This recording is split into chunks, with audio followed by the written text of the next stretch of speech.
America ఇప్పుడు మరొక సంచలనాత్మకమైనటువంటి పని చేస్తుంది. గ్రీన్‌లాండ్ మీద ఆళ్ళెంత కసిగా ఉన్నారు అనడానికి సాక్ష్యం, గ్రీన్‌లాండ్ అనే దానికి అనుకూలంగా మేము తీసుకునే నిర్ణయాన్ని ఎవరైనా సమర్థించి తీరాల్సిందే. వ్యతిరేకిస్తే నాటో దేశాలు 10 దేశాల మీద 10% టారిఫ్‌లు వేసుకొచ్చినటువంటి ట్రంపు అక్కడితో ఆగట్లేదు. ఈ గ్రీన్‌లాండ్ విషయంలో అమెరికా చేసే చర్యలని అంటే గ్రీన్‌లాండ్‌ని డెన్మార్క్ ఇచ్చి తీరాలి. ఇవ్వకపోతే ఆళ్ళ మీద పెనాల్టీ ఏస్తాడు. దాన్ని అంగీకరించని దేశాల మీద పెనాల్టీ ఏస్తాడు.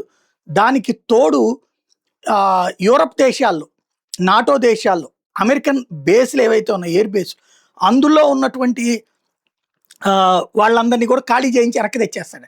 అంటే వాళ్ళ భద్రతకి ఇప్పటిదాకా హామీ కిందన వేల కోట్ల రూపాయలు, లక్షల కోట్ల రూపాయలు డబ్బులు తింది అమెరికా.